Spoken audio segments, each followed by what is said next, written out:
Voz del Derecho se escucha en News Catal Multimedia. Esta es una transmisión en vivo. ¡Comenzamos!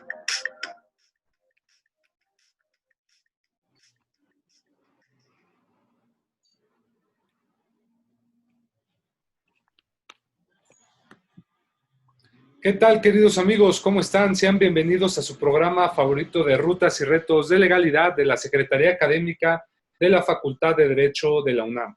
Este programa es conducido en lo general por la doctora Sonia Venegas Álvarez, secretaria académica de la misma institución. Soy su amigo Juan Negrete y como siempre es un gusto para mí conducir en estos momentos este programa, sobre todo platicar con ustedes a la distancia de temas muy interesantes, no solo en materia jurídica, sino también materias afines al derecho y otro tipo de materias que nos interesan siempre a los jóvenes universitarios, pero siempre agarrados de la mano de grandes expositores e invitados especiales. Y el día de hoy déjenme decirles que es un gusto porque contamos con la presencia no solamente de un gran profesionista, sino de un gran amigo y un gran académico que es conocido por todos nosotros. Hoy vamos a hablar de un tema que sobre todo es realmente interesante, no solo por el momento que estamos viviendo en materia fiscal tan dinámico, sino porque es un tema que un experto en materia fiscal debe conocer perfectamente y es la presunción de inexistencia de las operaciones. Y déjenme decirles que sirve también de pretexto para comentarles que el doctor Jorge Álvarez Banderas ha publicado la primera edición de su más reciente obra en Editorial Temis, que precisamente trata este tema del cual vamos a hablar, que es la presunción de inexistencia de operaciones en la legislación tributaria mexicana. Pues vaya, realmente quédense porque tenemos una sorpresa al final del programa, pero sí diré de nuestro querido invitado, de nuestro querido doctor, que es licenciado en Derecho, egresado de la Universidad Michoacana de San Nicolás de Hidalgo, maestro en fiscal por la Universidad de Guanajuato, especialista en Derecho Tributario por la Universidad de Salamanca, España, doctor en Derecho por la Universidad del País Vasco, España, profesor e investigador de tiempo completo. Pues vaya, realmente cuenta con una extraordinaria currícula y también déjenme decirles que no solo es abogado, sino también es contador y administrador de empresas. Y pues vaya, el doctor Jorge Álvarez no duerme. Querido amigo, ¿cómo se encuentra esta mañana? Sea bienvenido a este espacio. Muy bien, muchas gracias. Y bueno, pues es importante participar dentro de este contexto en que vivimos a través de estos medios de comunicación para poder acercarnos al público interesado en los aspectos tributarios, en este caso, que es mi especialización. Y vaya que sí, querido amigo, porque sobre todo siempre estos temas han llamado mucho la atención de los jóvenes y es importante que más bien desde la licenciatura lo vayan viendo y también los profesionistas que nos escuchan, que les gusta o que nos gusta esta bonita materia. Querido Jorge, ¿la presunción de inexistencia de operaciones es algo actual o es algo que ya se venía manejando? ¿Puedes explicarnos de qué se trata? ¿Cómo es que podemos ir adentrándonos a este mundo, por favor? Fíjate que hay una situación especial. A partir del 8 de septiembre del año 2013, se presenta por parte del Ejecutivo Federal al Poder Legislativo una iniciativa de ley donde se solicita se adicione un artículo 69B. Prácticamente no veíamos venir todo el infierno que se acercaba, el infierno en el que viven el día de hoy muchas empresas, y me refiero a empresas que caen en el supuesto de este artículo 69B por cuestiones de errores de naturaleza administrativa. Esta iniciativa de ley que se presenta, te decía, el 8 de septiembre del año 2013, finalmente concluye el proceso legislativo y se publica en el Diario Oficial de la Federación dicha adición, dentro de otras, el 9 de diciembre del año 2013. En su vacatio legis se precisaba que entraría en vigor el 1 de enero del año 2014. Y tenemos que a partir del 10 de enero del año 2014 se publica la primera lista global de presunción de inexistencia de operaciones. Este tema empezó a cobrar especial relevancia en virtud de que iban todas aquellas empresas que se encontraban realizando operaciones a través de le llama el legislador, le llama el Poder Ejecutivo en su iniciativa, debido al tráfico de comprobantes fiscales. Estamos ya frente a un concepto muy fuerte, porque prácticamente se encontraban erosionando la base fiscal. Este artículo 69b específicamente establece que aquellas personas, aquellos contribuyentes, que cuando la autoridad detecte que un contribuyente emite comprobantes sin que cuente con activos, que no cuente con personal o con infraestructura o con capacidad material de manera directa o indirecta para prestar los servicios o enajenar los bienes que entrega a sus clientes, pues estos contribuyentes se presumirá que los bienes contenidos en dichos comprobantes son inexistentes. También se da el supuesto de que aquellas personas que se encuentren como no localizados, se entenderá que estos contribuyentes emiten comprobantes sin contar con activos, con personal, con infraestructura, con capacidad material o bien no localizados. Este artículo, en un origen, empezó a aplicarse hacia los contribuyentes. Empezaron los primeros juicios de amparo, de ahí derivaron una serie de jurisprudencias y finalmente el 25 de junio del año 2018 se publica una primera reforma a dicho artículo. Esta reforma permite a la autoridad salvar una situación que los tribunales estaban, por lo que los tribunales estaban fallando en favor de los contribuyentes. Y bueno, pues los contribuyentes no necesariamente eran los inocentes los que se acudían al amparo, sino también aquellas personas que se dedicaban efectivamente al tráfico de comprobantes fiscales. O sea, es la compra de estos comprobantes que regularmente los conocemos en el mercado como facturas. Esta reforma del 25 de junio del 2018 entra en vigor 30 días posteriores a su publicación. Prácticamente el 25 de julio del 2018 es que inicia su vigencia. Es la única reforma que hemos tenido desde su inicio de vigencia del 2014 a la fecha.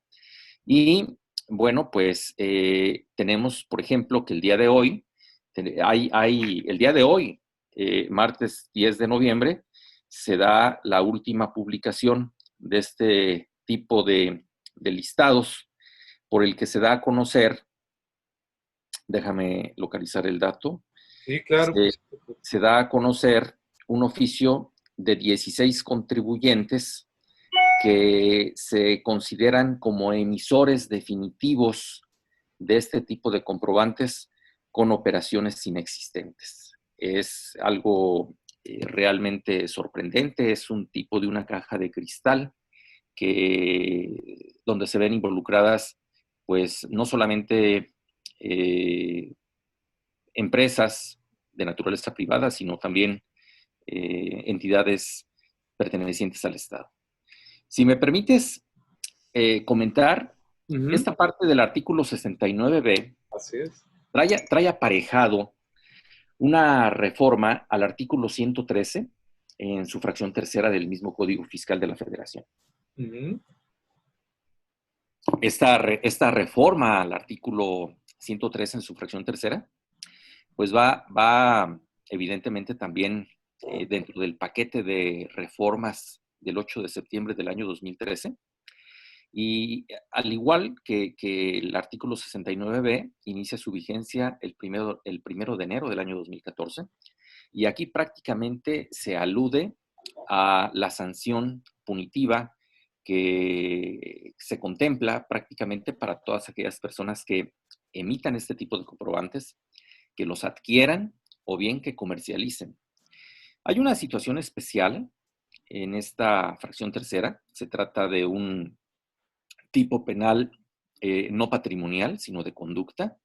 Esto significa que no importa la cantidad que se haya facturado o que se haya o que se le hayan dado efectos fiscales, sino lo que importa es la conducta prácticamente.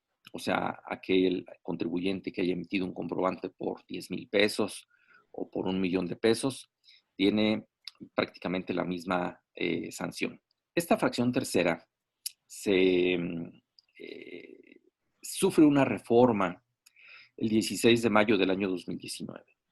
Entra en vigor el siguiente día al de su publicación, el 17 de mayo, y de manera muy curiosa, en ese mismo año, el 8 de noviembre, se deroga la fracción tercera y prácticamente entra en vigor con, con la reforma, pues prácticamente un artículo 113 bis. Veamos. El artículo 113, fracción tercera, se reforma en 2014, prácticamente en mayo 2019, sufre una reforma que permite la adición de un artículo 113 bis. O sea, separa las sanciones para los emisores y para los receptores de este tipo de comprobantes fiscales. Y bueno, pues tenemos que el 8 de noviembre del año 2019 se deroga esta fracción tercera y se publica en el Diario Oficial de la Federación la llamada reforma penal fiscal, en donde se fortalece el artículo 113 bis con una reforma y a su vez la fracción tercera del artículo 113 se deroga, y este artículo 113 bis, su reforma de noviembre de 2019, entra en vigor en este año, el 1 de enero. Así que a partir de este año tenemos ya una serie de situaciones más severas para las personas que operen con este tipo de comprobantes fiscales. Eso es lo que de entrada te podría comentar sobre las operaciones inexistentes. Y pues vaya que ha sido un comentario pues muy, muy interesante, muy puntual, sobre todo en entender los antecedentes y el por qué hoy por hoy estamos aquí, doctor Jorge.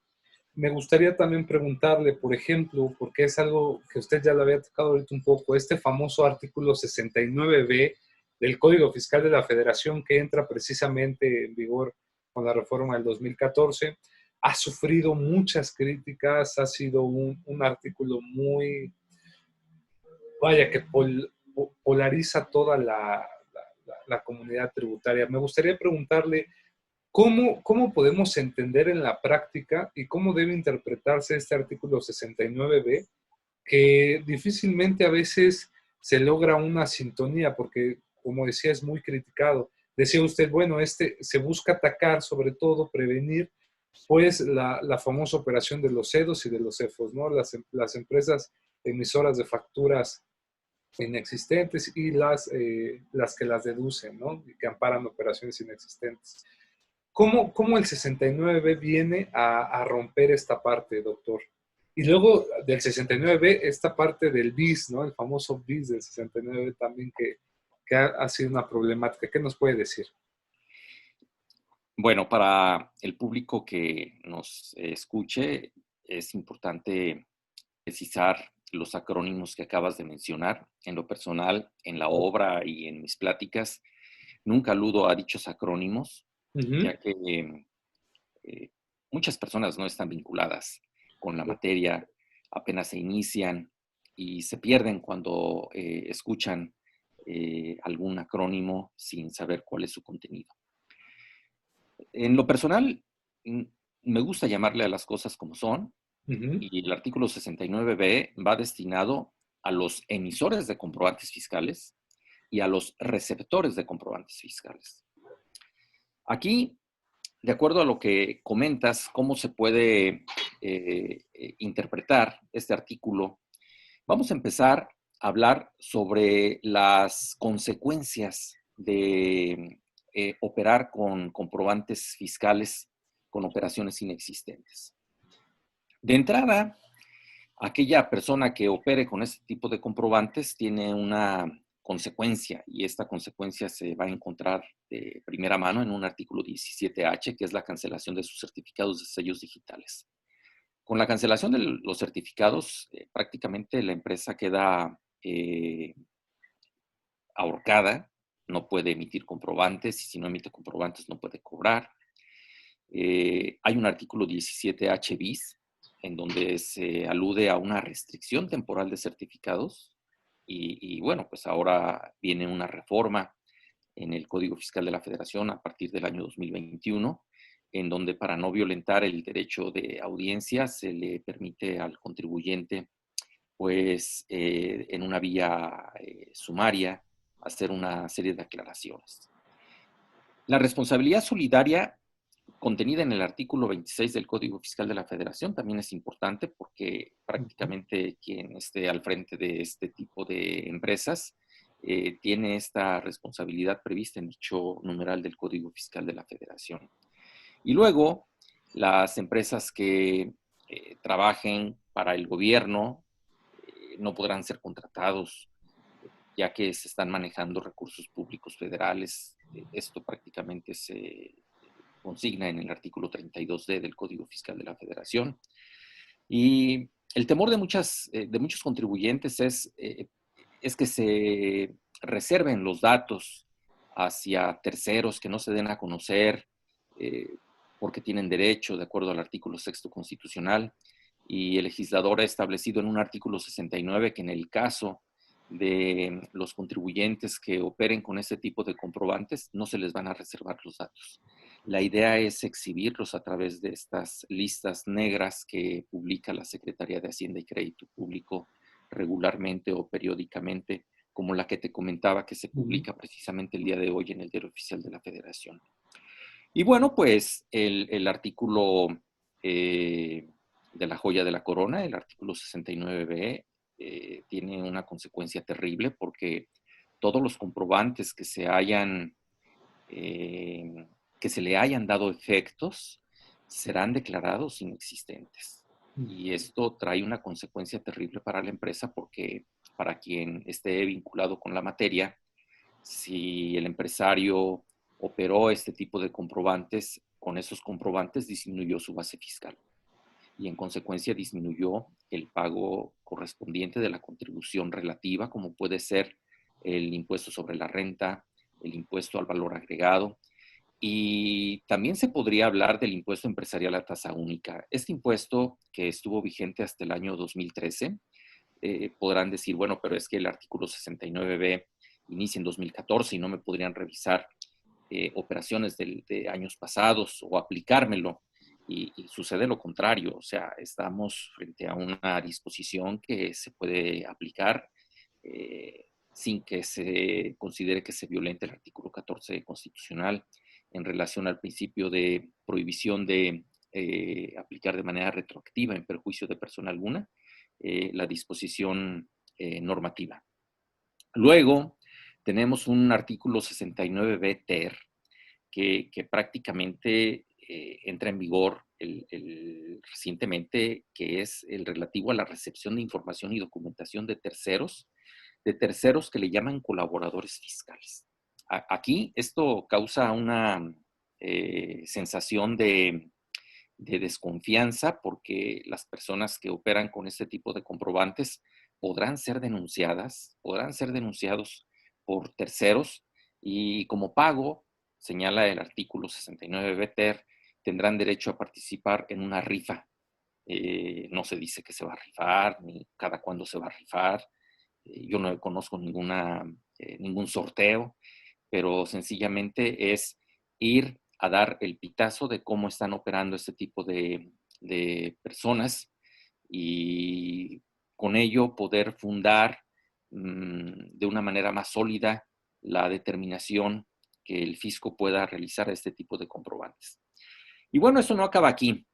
En el artículo 75 del Código Fiscal de la Federación se considera como un agravante en la comisión de una infracción las personas que se encuentren operando con este tipo de comprobantes.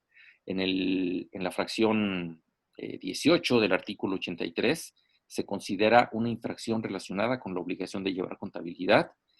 Y algo que en la práctica no he visto es la sanción.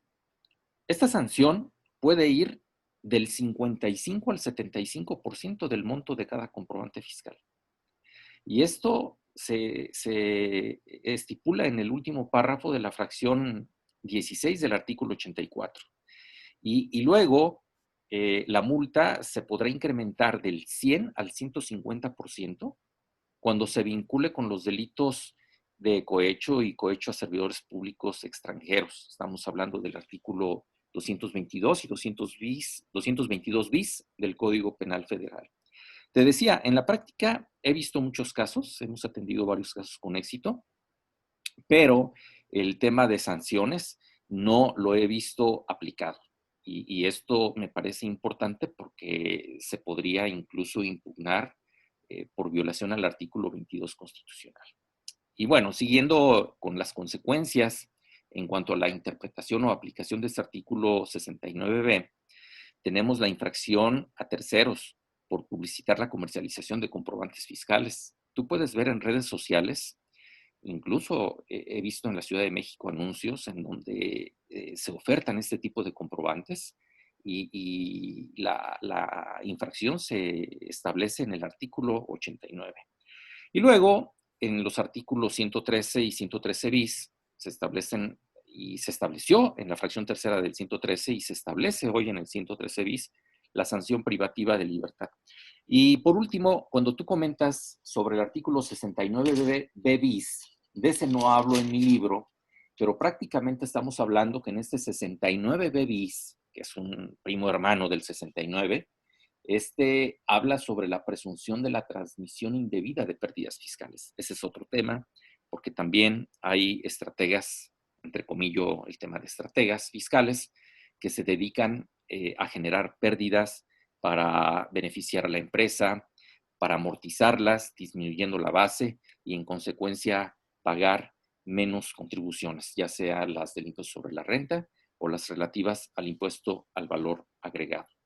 Y por último, con la reforma penal fiscal, el artículo 167 del Código Nacional de Procedimientos Penales, que alude a una prisión preventiva oficiosa cuando las cifras, cuando la cantidad o el valor de esos comprobantes superen 3 veces lo establecido en la fracción tercera del artículo 108 del Código Fiscal de la Federación.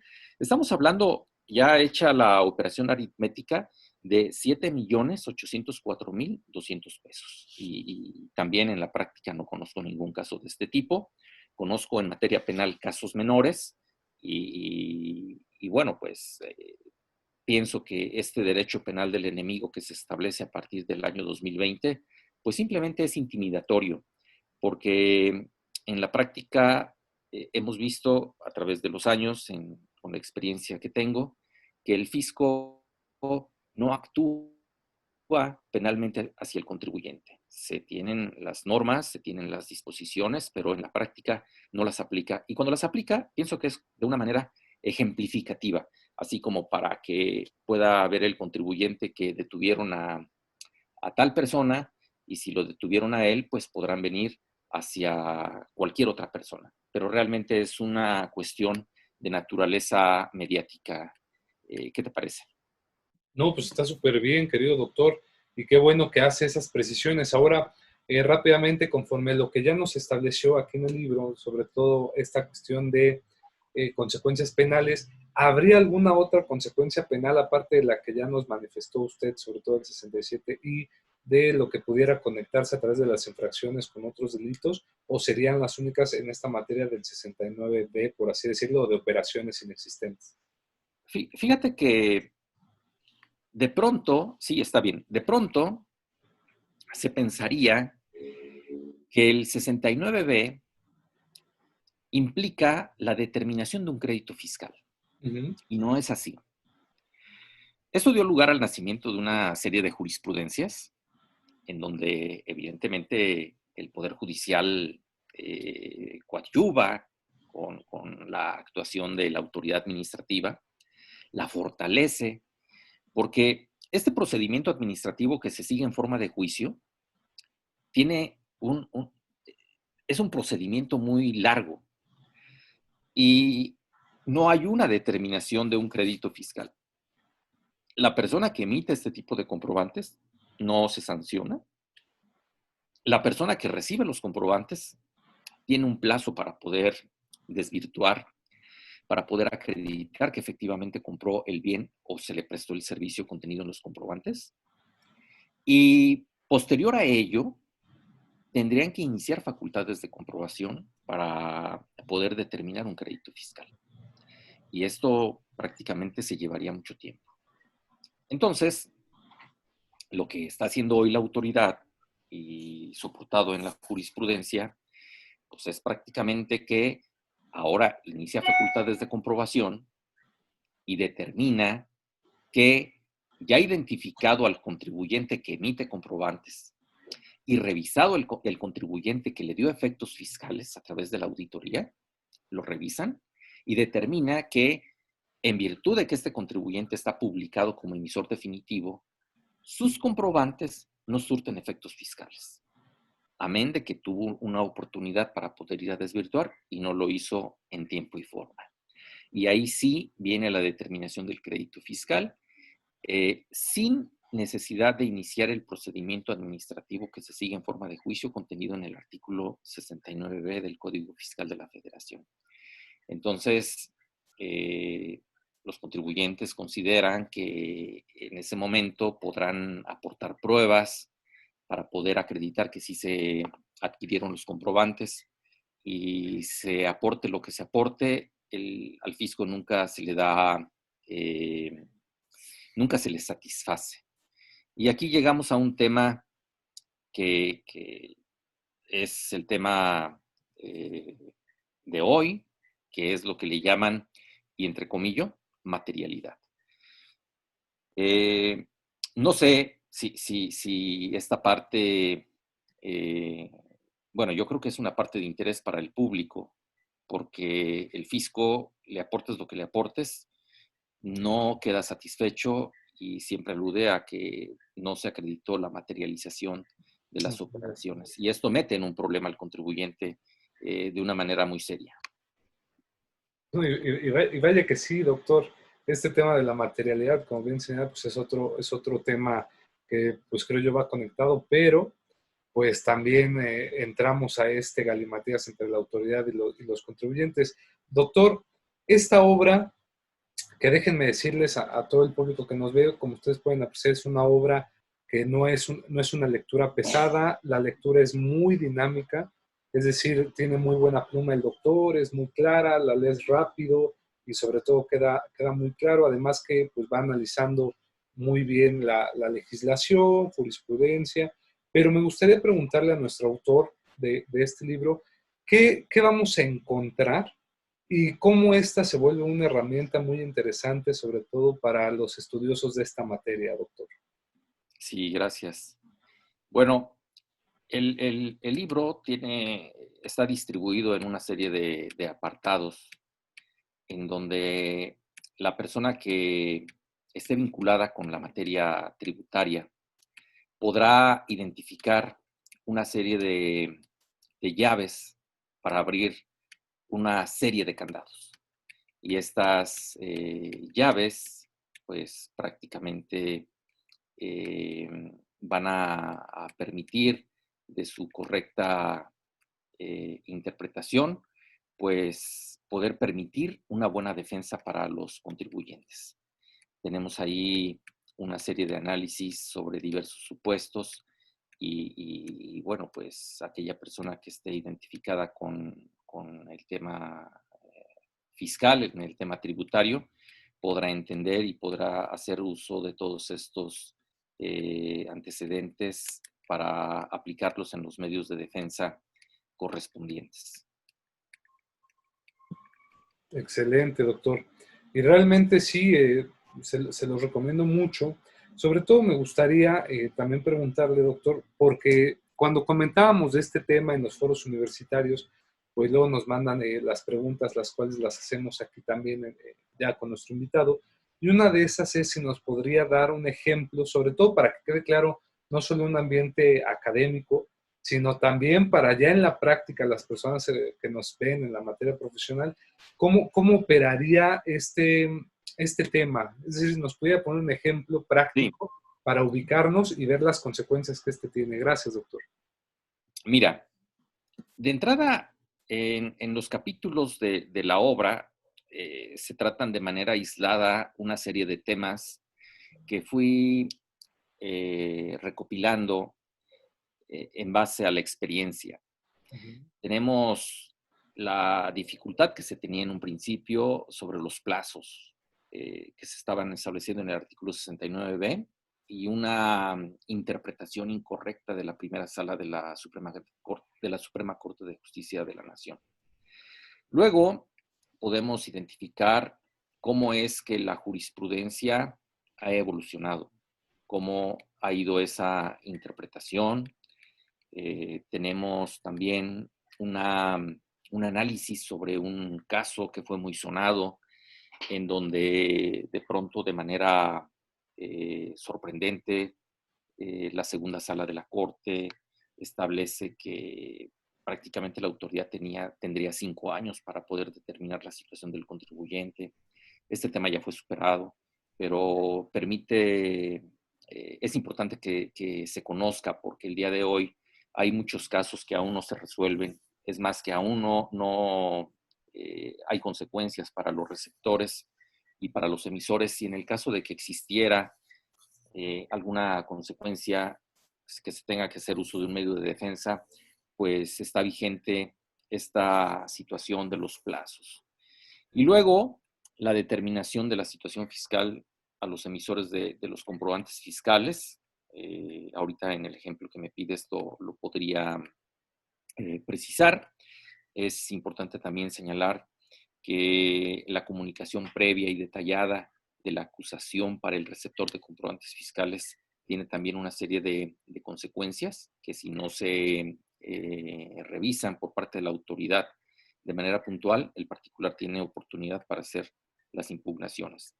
Este tipo de contribuyentes regularmente desaparece y es notificado a través de estrados, y dentro de esas notificaciones también se tienen una serie de errores y bueno, pues tenemos también la notificación en la página de internet del SAT.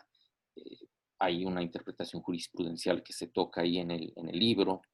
El tema del concurso mercantil también es una situación especial que se establece en el libro en un apartado. Y luego hago un estudio sobre lo que son los derechos humanos en materia tributaria que son aplicables a este artículo 69b.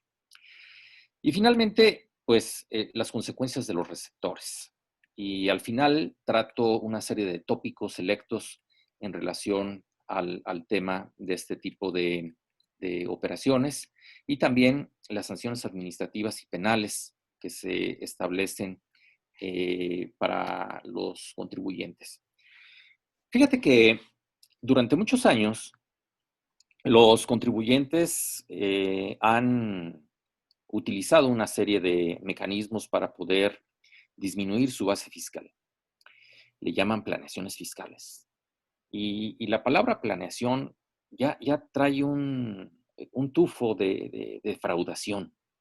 Y, y bueno, pues durante mucho tiempo las empresas diversificaron sus operaciones, pretendiendo con ello eludir sus obligaciones de diversa naturaleza. Por ejemplo, nace la tercerización de servicios. Y no te hablo de hoy, te hablo de hace tiempo.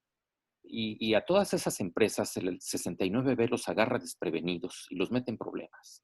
Entonces hay empresas en donde diversifican sus operaciones, las clasifican, las sectorizan. Por ejemplo, el tema de mano de obra. La mano de obra de pronto se empieza a prestar a través de un tercero.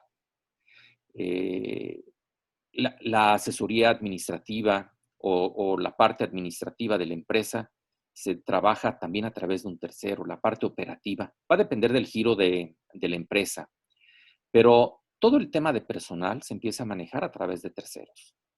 Si la empresa opera con transporte, pues separan la parte del transporte, constituyen una empresa de transporte, obtienen beneficios fiscales en relación a los estímulos que se establecen por parte del Ejecutivo.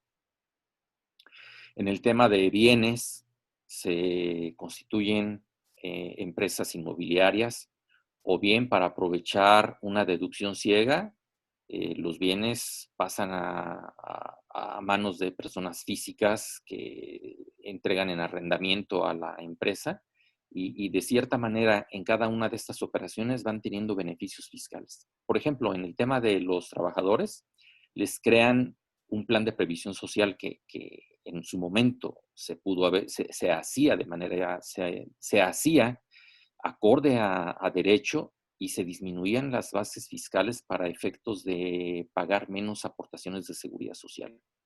En el tema laboral, pues prácticamente esa empresa no tenía utilidades y por lo tanto no repartía una gran cantidad de utilidades para los trabajadores. Así las cosas, tenemos una empresa operativa que no tenía transporte, bienes, activos, que no tenía personal, que no tenía infraestructura, que únicamente se dedicaba a la comercialización y era válido, técnicamente era válido.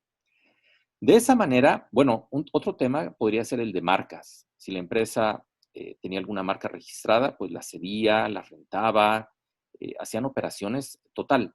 Con esto quiero decir que estaban diversificando todas sus operaciones.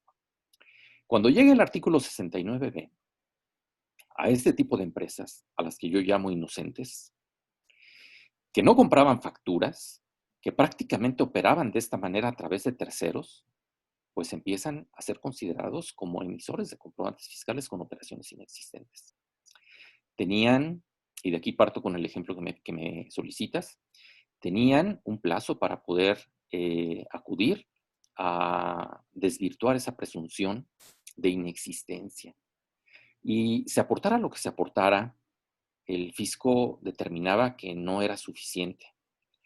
Evidentemente, las empresas que se dedicaron a vender este tipo de comprobantes ni siquiera acudían a aportar comprobantes. Sencillamente desaparecían. Y fíjate que se ven beneficiados los contribuyentes que compraron este tipo de comprobantes fiscales de estas empresas que desaparecieron, porque la situación fiscal de las empresas emisoras no es determinado dentro del plazo previsto en el artículo 69b. Y por ese solo hecho, la empresa a la cual le determinan un crédito fiscal porque le desconocen los efectos fiscales a los comprobantes, puede ganar en el Tribunal Federal de Justicia Administrativa o bien en el Poder Judicial federal, vía juicio de amparo directo en su momento. Entonces, este tipo de empresas que empezaron a diversificar sus servicios se vieron involucradas en este tipo de situaciones de no poder desvirtuar la presunción de inexistencia y por lo tanto viene la publicación del contribuyente en el Diario Oficial de la Federación, como la publicación del día de hoy que se da, en donde se señalan que emiten comprobantes con operaciones inexistentes. Aquí también es importante señalar que la notificación que se les hace es en 3 vías. Es a través del buzón tributario, es a través de la página de internet del SAT y es a través del Diario Oficial de la Federación. Y a partir de esta última publicación es que empieza a correr el plazo para que ellos puedan acudir con la autoridad administrativa a desvirtuar la presunción de inexistencia.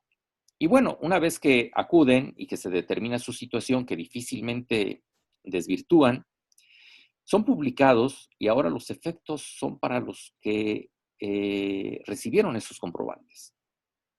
Estas personas tienen 30 días para poder acudir ante la autoridad administrativa a acreditar que sí compraron los bienes o que sí les prestaron los servicios.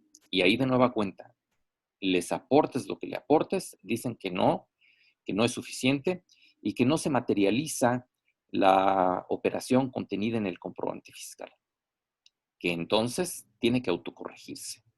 Pero hasta ahí, ¿tendría la autoridad que iniciar facultades de comprobación de las previstas en el artículo 42 del Código Fiscal, en la fracción segunda, en la fracción tercera, en la fracción novena, que son lo que llamamos revisiones de escritorio, revisiones de gabinete, una auditoría o una visita domiciliaria o una revisión electrónica? Y ahí revisarle este tipo de operaciones dentro del ejercicio fiscal fiscalizado y determinar, como ya lo decía hace un rato, que el contribuyente emisor está publicado como definitivo y que no se acredita por parte del particular que se haya dado la materialización de operaciones. Y ahí viene en consecuencia la determinación del crédito fiscal. Hay una parte importante que se tiene que resaltar que el emisor de los comprobantes fiscales no le pasa nada. O sea, él no es sancionado, no se le determina un crédito fiscal, prácticamente a él no le pasa nada. Y tenemos entonces pues, un gran problema para los receptores. Estamos en el supuesto de que si compraron los comprobantes, pues tienen un gran problema, totalmente. Y si operaron a través de la diversificación de servicios, podrían acreditar a través de testimoniales, de confesionales, de periciales. Hay una sentencia emitida o proyectada por el magistrado Roa, que se conoce como la sentencia Roa, en donde el magistrado de manera muy valiente empieza a abordar el tema de cómo se puede acreditar la efectiva adquisición de los bienes o de los servicios contenidos en los comprobantes. Y lo hace de manera muy puntual. Y eso permite irnos introduciendo en el tema de los elementos con los cuales se puede acreditar que los bienes se adquirieron efectivamente y que los servicios también se prestaron de manera efectiva. La consecuencia, en este caso, pues será la determinación del crédito fiscal. ¿Qué está haciendo la autoridad el día de hoy? Bueno, pues la autoridad actúa al margen de la ley, está recaudando mucho dinero y aquí la mecánica de actuación de la autoridad es a través de invitaciones. Te llega una invitación y se le dice, he detectado que tú operaste con tal empresa y esta empresa es considerada como un emisor de comprobantes fiscales con operaciones inexistentes. Tú tuviste 30 días, esta empresa fue publicada en el Diario Oficial de la Federación, tú tuviste 30 días para poder acreditar que sí adquiriste los bienes y no adquiriste y no acudiste. Te doy la oportunidad de que te autocorrijas. O sea, la invitación no es tendiente a que en ese momento le acrediten que sí compró los bienes o que sí le prestaron los servicios. No, ahí le están diciendo, tú le compraste, tú tienes facturas, tú le diste efectos fiscales a este tipo de comprobantes fiscales emitidos por este contribuyente que está listado como definitivo, se publicó en tal fecha, transcurrieron los 30 días, tú no veniste y ahora te invito a que te autocorrijas y te doy un plazo. Y ahí, a partir de ahí, el contribuyente no duerme. Lo vienen a ver a uno y uno les dice, mira, eso no pasa nada. Pero el contribuyente ya no duerme. ¿Por qué? Porque sabe que le dio efectos fiscales un comprobante que adquirió, que disminuyó su base fiscal, que trae consecuencias penales, que penalmente el fisco no está actuando, la Procuraduría Fiscal de la Federación, y que para efecto de que le cobren las cantidades correspondientes tendrían que iniciar facultades de comprobación. Soportados en el tema jurisprudencial de que no es necesario agotar el procedimiento del 69B para poder considerar que los comprobantes fiscales contienen operaciones inexistentes. Entonces, es a través de este tipo de invitaciones que está emitiendo el SAT de manera discrecional, mediante el cual los contribuyentes están optando por autocorregirse y pagan en ese momento para no tener un problema. Esa es la situación que tenemos el día de hoy. Y bueno, otro punto importante, dos puntos importantes que quisiera abordar es el tema de la afectación económica para la hacienda pública. Prácticamente tenemos que en las listas que están publicadas, están el día de hoy más de 10,000 contribuyentes emisores de este tipo de comprobantes. Y eso, pues en realidad, es un número increíble. Solamente de los emisores, porque prácticamente los receptores de los comprobantes son, pues no sé, o sea, si tú te fijas, si son más de 10,000 personas que emitieron comprobantes, ¿con cuántos contribuyentes se pudieron haber vinculado? Se tiene detectado aproximadamente 150,000 contribuyentes que le dieron efectos fiscales a los comprobantes emitidos por estos más de 10,000 personas o contribuyentes. La afectación económica o la suma de operaciones se da en el ámbito de unos 385,000 millones de pesos. Esa cantidad es, no sé, 385,000 millones de pesos. Ese es el efecto fiscal que le han dado. Evidentemente no es lo que han dejado de recaudar. Esto, si lo eliminan de la operación aritmética del ingreso menos deducciones, obviamente incrementa la base y se le tendría que aplicar la tasa. Si le aplicamos una tasa promedio, que sería de un 30%, porque la persona física paga hasta el 35% de ISR, la persona moral el 30%, dejando de lado el IVA del 16%, pues se le podría aplicar un 30% a esta operación y estamos hablando de una cantidad increíble de dinero que el fisco ha dejado de recaudar. Y el otro punto es el relativo a la caja de cristal. Hemos detectado dentro de la práctica que hay entidades, y solamente voy a hablar de una, hay entidades públicas que han adquirido este tipo de comprobantes, que los han adquirido de manera deliberada o también por algún error administrativo. El caso de la Suprema Corte de Justicia de la Nación. La Suprema Corte de Justicia de la Nación adquirió comprobantes de este tipo. Y hay pruebas de que la autoridad, en este caso la Corte, la Suprema Corte de Justicia de la Nación, al haberle dado un efecto fiscal, vamos, el Poder Judicial Federal no es un contribuyente, es una persona moral con fines no lucrativos, pero finalmente está obligado a seguir ciertas reglas del Código Fiscal de la Federación en materia de deducciones, pues a través de una consulta que tu servidor hizo al SAT, el SAT responde que la Suprema Corte de Justicia de la Nación no acudió dentro del plazo de 30 días a acreditar la efectiva adquisición de los bienes que se contemplan en dichos comprobantes. Esto es una pena, porque cuando te hablaba al principio de la fracción tercera del artículo 113 del Código Fiscal de la Federación, ya hoy derogada, y ahora es el 113 bis, pues ahí se establecen las penas para quien recibe este tipo de comprobantes. Y pues uno está esperando a ver en qué momento actúan contra la Suprema Corte de Justicia de la Nación. Entonces, no tenemos incluso hasta la propia Secretaría de Hacienda y Crédito Público con operaciones de este tipo, al propio Servicio de Administración Tributaria. Y no se diga el tema de universidades públicas, dependencias de gobierno, el propio Ejército, la Secretaría de la Defensa Nacional. Hay un caso realmente espeluznante que es el tema del nuevo aeropuerto de la Ciudad de México. Ahí un sindicato operaba con todos los contribuyentes. No compraban facturas, sino sencillamente le pagaban a este sindicato por la prestación del servicio de acarreo. Prácticamente quien entraba a la obra no le permitían hacer el acarreo propio, sino que tenían que contratar con el sindicato. Y ese sindicato fue listado como emisor definitivo de este tipo de comprobantes y todos los proveedores tienen su consecuencia, pero no vemos a nadie en la cárcel y no vemos que esto salga a la luz.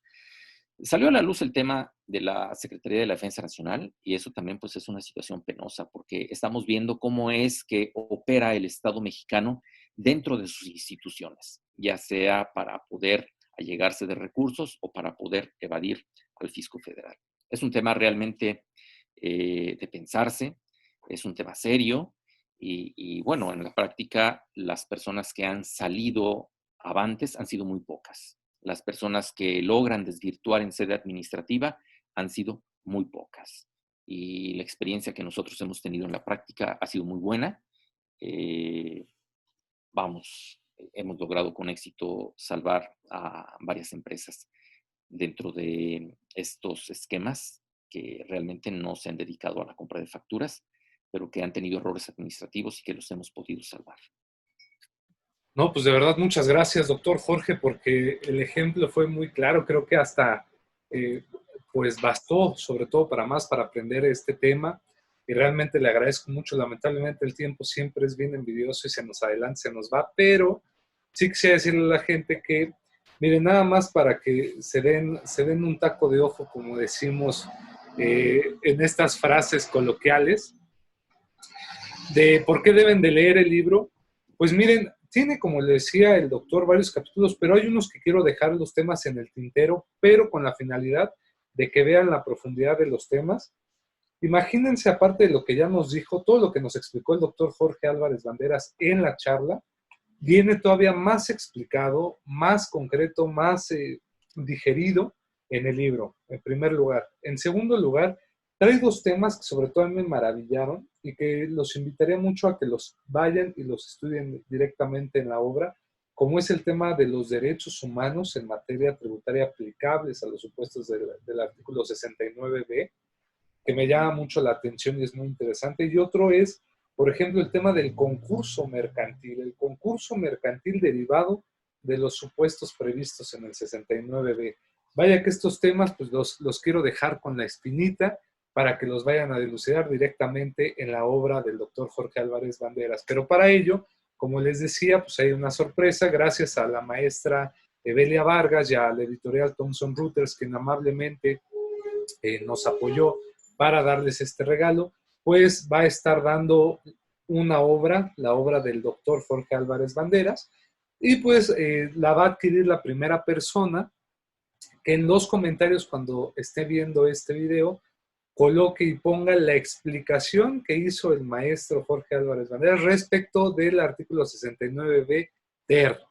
Sobre ese, que el primero que ponga la explicación, que fue muy concreta y directa, del doctor Jorge Álvarez Banderas en los comentarios, se hace ganador de este libro, gracias a Thomson Reuters. Y también comentarles que la propia editorial no solo va a entregar este libro, sino a todos aquellos estudiantes que están viendo el programa, que directamente compren la obra del doctor directamente en la editorial, recibirán un descuento del 30% de descuento. Vaya que nada deleznable y vaya que una ganga, sobre todo ahorita en estos tiempos donde estudiar se vuelve una necesidad muy buena y muy urgente. Pues querido doctor Jorge Álvarez Banderas, de verdad muchas gracias por su tiempo, gracias por compartir este espacio con nosotros, comentarnos un tema que es muy complicado y que usted lo hizo muy bien en un poco tiempo y sobre todo es una labor titánica, lo cual le agradecemos mucho, y decirle que este espacio es suyo y que sería un gusto y un honor para nosotros seguirlo invitando en este y en futuros programas con más temas de los cuales usted es un experto. Muchas gracias, doctor. Muchas gracias, Juan. Te felicito por la conducción y porque llevas muy bien este programa. Eres una persona muy interesada en el derecho. Ya nos hemos conocido en algunos eventos de la Academia Mexicana de Derecho Fiscal. Y bueno, pues te esperamos en esta semana en el evento magno del año para este fin de semana. Muchas gracias y buenos días a todos. Excelente, doctor. Agradecemos mucho al doctor Rolf Juan Contreras Bustamante, director de la Facultad de Derecho de la UNAM, al maestro Ricardo Rojas Arévalo, secretario general, a la doctora Sonia Venegas, secretaria académica, nuevamente a la maestra Evelia Vargas, a Thomson Reuters, pero sobre todo usted que nos ve, suscríbase en este canal, comparte esta información, porque información que no se comparte y conocimiento que no se comparte se pierde, y decirles que nos sintonicen porque tenemos más temas para ustedes y de mucho interés. Muchas gracias, doctor Jorge Álvarez. Un fuerte abrazo a la distancia. Cuídese. Gracias. Buenos días.